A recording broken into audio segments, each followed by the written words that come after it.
ఓం శ్రీ గణేశాయ నమః. శ్రీమాత్రే నమః. శివాయ గురవే నమః. శ్రీకృష్ణ పరబ్రహ్మణే నమః. శ్రీరామాయ నమః. శ్రీ గురుభ్యో నమః. యా దేవీ సర్వభూతేషు శక్తిరూపేణ సంస్థితా నమస్తస్యై నమస్తస్యై నమస్తస్యై నమో నమః. నమః శివాభ్యాం నవయవ్వనాభ్యాం పరస్పరాశ్లిష్టవపుర్ధరాభ్యాం నగేంద్రకన్యా వృషకేతనాభ్యాం నమో నమః శంకర పార్వతీభ్యాం. హర హర మహాదేవ శంభో శంకర. పరమ పవిత్రమైన కార్తీక మాసంలో పార్వతీ పరమేశ్వరుల యొక్క కళ్యాణ గాథని నిన్న ప్రారంభించాం. ఇవాళ రెండో భాగంలోకి మిమ్మల్ని అందరినీ సాదరంగా స్వాగతిస్తూ ఉన్నాను. మన మోహనవాణి ఛానల్ ద్వారా ఈ జగన్మాత యొక్క కళ్యాణ మహోత్సవ గాథని భక్తి శ్రద్ధలతో వింటూ ఉన్నటువంటి భక్తామ తల్లులకు తండ్రులకు ముందుగా నా యొక్క నమస్సుమాంజలి. నిన్నటి రోజున హిమవంతుడి యొక్క వివాహం, పితృ దేవతల కుమార్తెలకు సనత్ కుమారుడి యొక్క శాపం, ఆ తర్వాత సమస్త దేవతలు ఆ జగన్మాత అయినటువంటి ఆ ఉమాదేవిని స్తోత్రం చేస్తూ ఉన్నారు అని మనం కొద్ది భాగం మాత్రమే చెప్పుకున్నాం స్తోత్రంలో. ఇవాళ మనం రెండో భాగంలోకి ప్రవేశిస్తున్నాం కదా. దేవతలు చేసినటువంటి ఆ స్తోత్రాన్ని ఈ రెండో భాగంలో కొనసాగిద్దాం. ఏమంటున్నారు దేవతలు? యాచ బ్రహ్మాండ సంస్థానే జీవేషు యా జగత్ ఆప్యాయయతి బ్రహ్మాది తృణాంతం తాం నమామహే. గాయత్రీత్వం వేదమాతాత్వం సావిత్రీ సరస్వతి. గాయత్రీ త్వం వేదమాతా త్వం సావిత్రీ సరస్వతి త్వం వార్తా సర్వజగతాం త్వం త్రయీ ధర్మరూపిణి. నిద్రాత్వం సర్వభూతేషు క్షుతా తృప్తిస్త్వమేవ హి తృష్ణా కాంతిశ్చ విస్తుష్టి సర్వానందకరీ సదా. త్వం లక్ష్మీః పుణ్యకర్తॄణాం త్వం జ్యేష్ఠా పాపినాం సదా. త్వం శాంతిః సర్వజగతాం త్వం ధాత్రీ ప్రాణపోషిణి. స్తోత్రాలు ఎప్పుడు కూడా మూలం తప్పనిసరిగా చెప్పాలి అనేది పెద్దల యొక్క మాట. అందువల్ల శివపురాణ అంతర్గతమైనటువంటి వేదవ్యాస ప్రణీతమైనటువంటి ఈ శ్లోకాలు చెప్పుకొని దానికి భావాన్ని కూడా చెప్పుకొని మనం ముందుకు వెళతాం. దేవతలు ప్రార్థన చేస్తున్నారు అమ్మని. ఏ దేవి సమస్త బ్రహ్మాండం తన యొక్క దేహంగా కలిగి ఉందో, సమస్త బ్రహ్మాండంలోని ప్రాణులన్నిటిలో చలన శక్తి రూపంలో ఉందో, బ్రహ్మ నుండి ఒక గడ్డి పరక వరకు ఉన్నటువంటి సర్వ ప్రాణులకు సంతృప్తి కలిగిస్తూ ఉన్నదో అటువంటి ఉమాదేవినికి మేము నమస్కరిస్తున్నాం. తల్లి, గాయత్రివి నీవే, వేదమాతవు నీవే, సావిత్రీదేవివి నీవే, సరస్వతీదేవివి నీవే, సర్వ ప్రాణుల్లో జ్ఞానం నీవే, ధర్మమూలమైనటువంటి వేదం నీవే, సర్వ ప్రాణులలో నిద్ర, ఆకలి మరియు తృప్తి అన్నీ నీవే.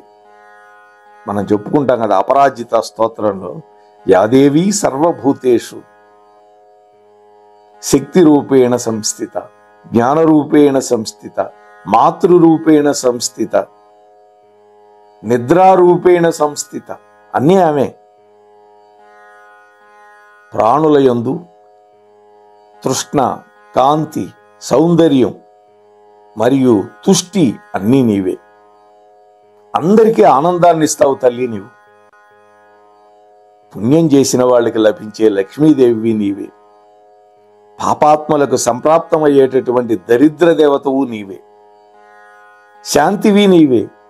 ప్రాణులందరినీ పోషించే తల్లివి నీవే అని వాళ్ళు స్తోత్రం చేస్తూ ఉన్నారు. అమ్మా, పంచభూతాలలోని సారతత్వం నీ స్వరూపమే. నీతి శాస్త్రజ్ఞులు మరియు నీతిమంతులులో ఉండే నీతివి నీవే. నిశ్చయాత్మకమైనటువంటి బుద్ధి నీ దివ్య స్వరూపమే. సామవేదంలో గానానివి నీవే. యజుర్వేదంలోని ఆహుతులు నీవే. ఋగ్వేదం యొక్క ఛందస్సు నీవే. అధర్వణ వేదం యొక్క పరమగతి నీవే. సమస్త దేవతా బృందాల యొక్క శక్తి నీవే. తమస్సు నీవే. రజోగుణ రూపిణివైనటువంటి నీ నుండే ఈ సమస్త విశ్వం పుట్టుకొచ్చింది. అమ్మా, మాకు శుభాలనిచ్చేటటువంటి నిన్ను ఇక్కడ వేదవాక్కులతోటి స్తోత్రం చేస్తున్నాము తల్లి.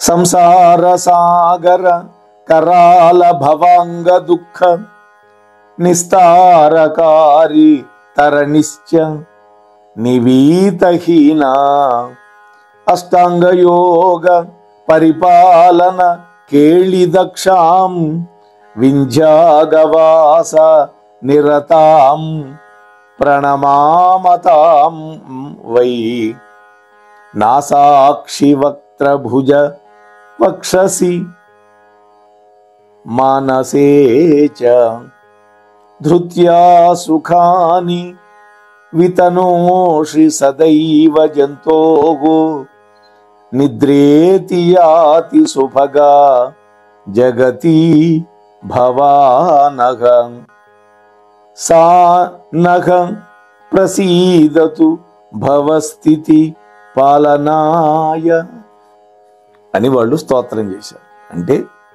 అమ్మా, సంసార సముద్రంలో పుట్టడం అనేటటువంటి భయంకరమైనటువంటి దుఃఖాన్ని దాటించేటటువంటి పడవవు నీవే తల్లి. అజ్ఞానం అనేటువంటి ఆవరణ నీకు లేనే లేదు. అష్టాంగ యోగ పరిపాలన కేళి దక్షురాలవి నీవు. వింధ్య పర్వతవాసినివి. అటువంటి ఓ దేవి, నీ గురించి మేము నమస్కారం చేస్తున్నాం. సమస్త ప్రాణుల్లో జ్ఞానేంద్రియాలు, కర్మేంద్రియాలలో, మనస్సులో ఓజో రూపంలో ఉండి, అంతేకాకుండా అమ్మా, ప్రాణుల యొక్క హృదయ పుండరీకాలలో నివసించి వాళ్ళందరికీ సుఖాన్ని ఇస్తున్నావు తల్లి. మహాసుందరివైనటువంటి నీవు మా యందు నిద్రా రూపంలో ఉన్నావు. అజ్ఞాన రూపంలో నీవే ఉన్నావు. అటువంటి నీవు సమస్త జగత్తుని, మమ్మల్ని కూడా రక్షించు తల్లి అని వాళ్ళు ఆర్తితో ప్రార్థించారు బ్రహ్మాది దేవతలంతా.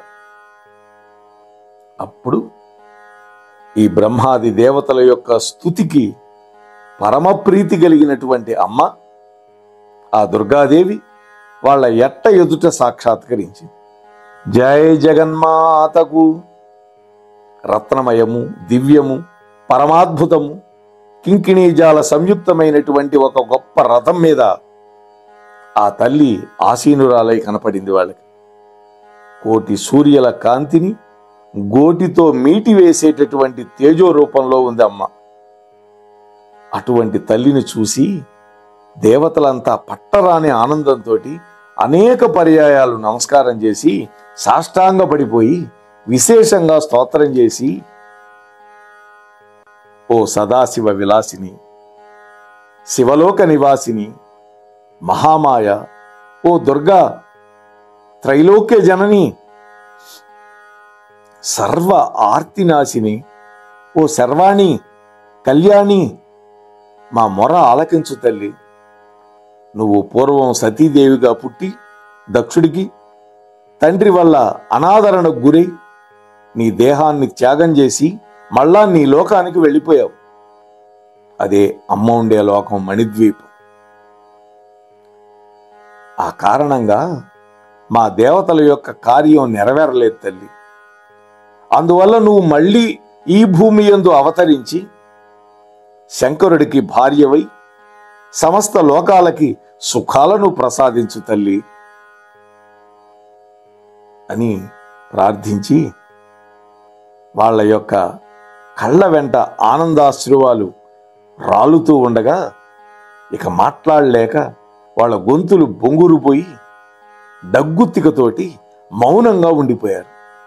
అటువంటి స్థితిలోకి వెళ్ళారు. అప్పుడు ఉమాదేవి శంకరుణ్ణి మనస్సులోనే స్మరించుకొని వాళ్లతో అంటోంది, ఓ బ్రహ్మాది దేవతలారా వినండి, మీ ప్రార్థన పట్ల నేను ప్రసన్నురాలయ్యాను.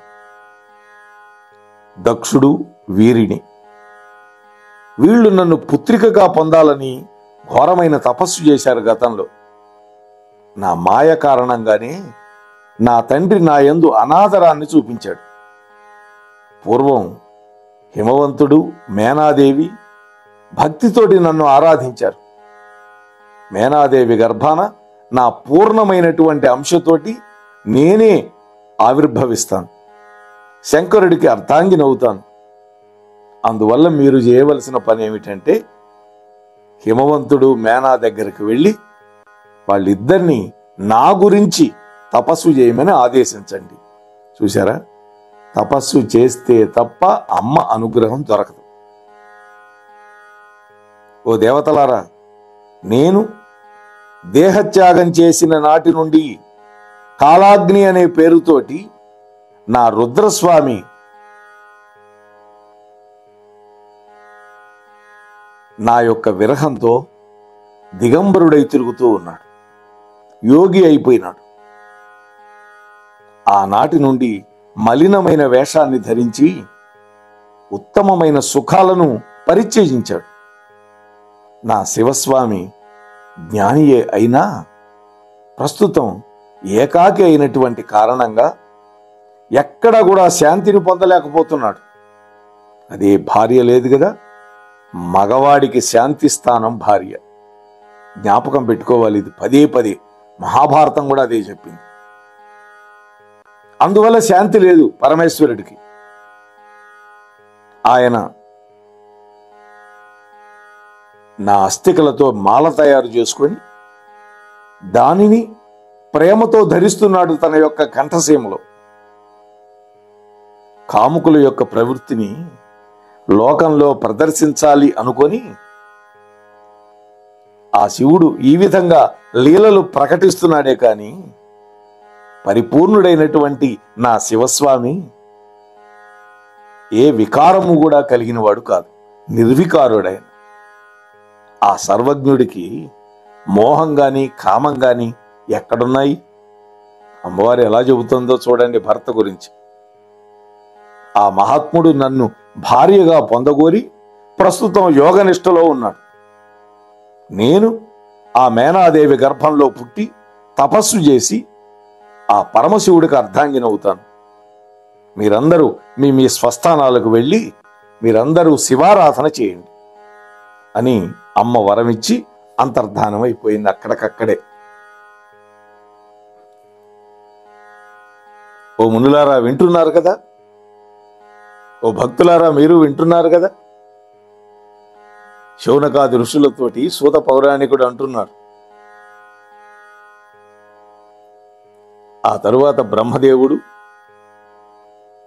విష్ణుమూర్తి కూడా అక్కడికి వచ్చి మేనాదేవి హిమవంతులకి తపో విధానాన్ని ఉపదేశించి తపస్సును చెయ్యమని ప్రోత్సాహం చేసి తమ యొక్క లోకాలకు వెళ్ళిపోయారు.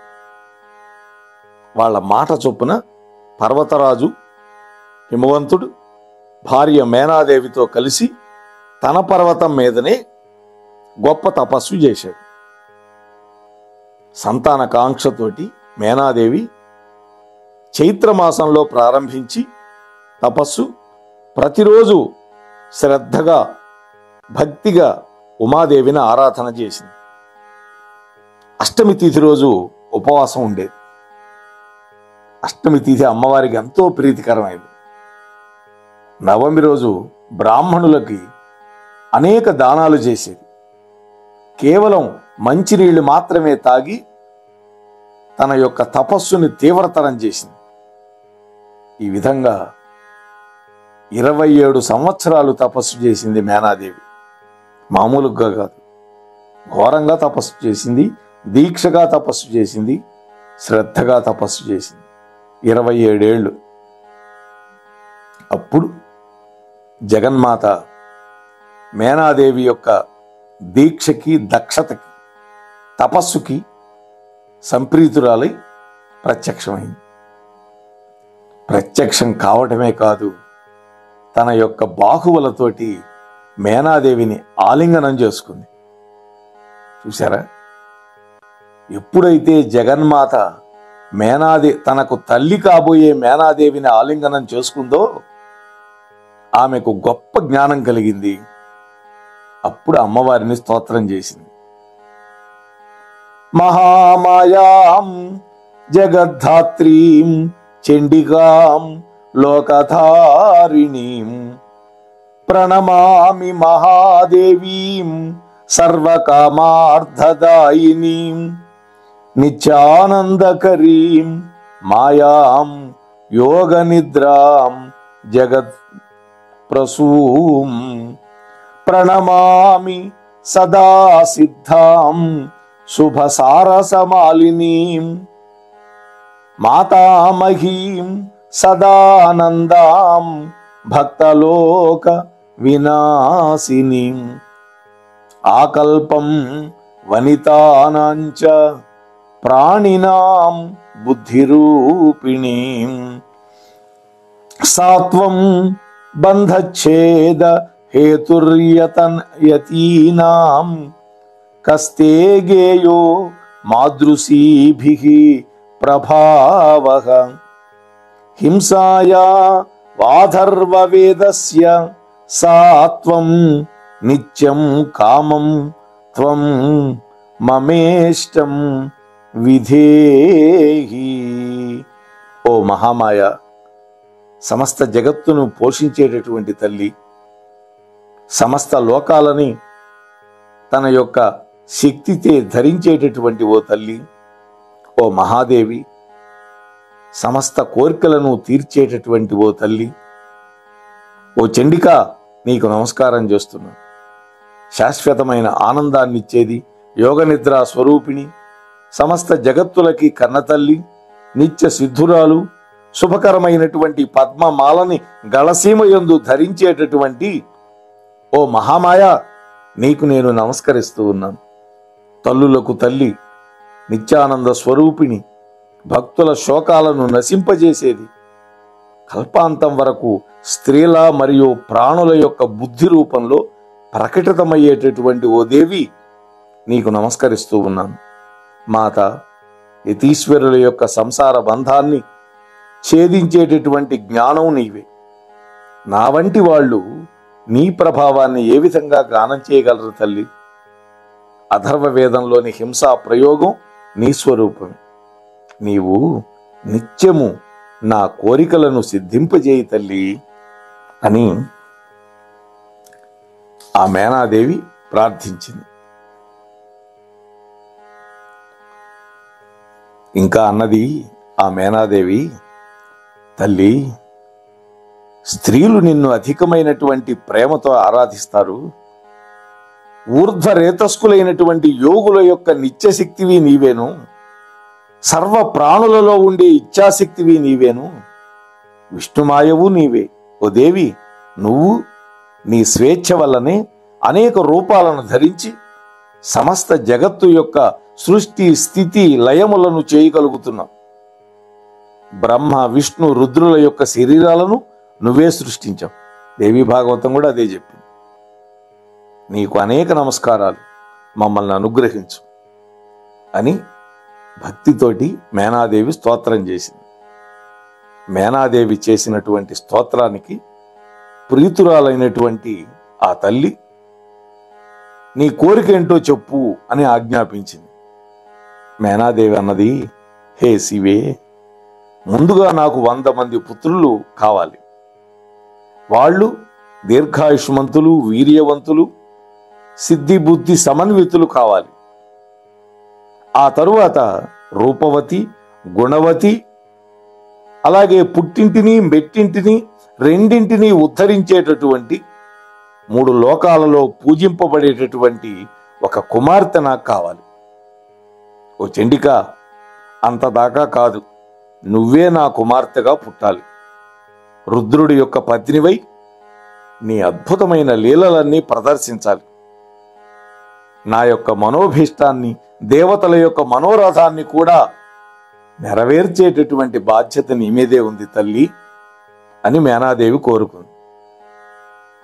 అప్పుడు ఆ దుర్గామాత సంప్రీతురాలై, ఓ మేనాదేవి, నువ్వు కోరుకున్నటువంటి కోరిక సఫలమవుతుంది. నీ ప్రథమ పుత్రుడు గొప్ప వీర్యవంతుడు, బలవంతుడు అవుతాడు. అలాగే నీకు నేను కుమార్తెగా పుడతాను అని వరమిచ్చి అంతర్ధానమైంది. అమ్మవారు అదృశ్యమైపోయినటువంటి దిక్కుకు తిరిగి నమస్కారం చేసి జయశబ్దాన్ని పలుకుతూ తన యొక్క మనోభీష్టాన్ని నెరవేర్చినందుకు సంతోషంతో మేనాదేవి తన యొక్క తపో క్లేశాన్ని కూడా మరిచిపోయి మహోత్సాహంతో భర్తతో కలిసి గృహోన్ముఖురాలైంది. చూశారా? హిమవంతుడు అత్యంత సంతోషపడ్డాడు, భార్యని ప్రశంసించాడు. అక్కడే ఉమాదేవి యందు స్థిరచిత్తులై ఆ దంపతులు సంతోషంతో నిండినటువంటి మనస్సుతోటి కాపరం చేసుకుంటూ ఉన్నారు. కొంతకాలానికి మేనాదేవి గర్భవతి అయింది. అమ్మవారి యొక్క వరప్రభావం వల్ల మహాబలవంతుడైనటువంటి ఒక కొడుకు పుట్టాడు. ఆ కొడుకుకి మైనాకుడు అని పేరు పెట్టారు.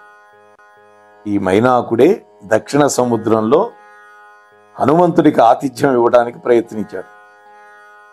వాయుదేవుడి యొక్క అనుగ్రహంతో దేవేంద్రుడు వజ్రాయుధంతో రెక్కలు నరుకుతుంటే తప్పించుకోగలిగినటువంటి ఏకైక పర్వతం మైనాకం.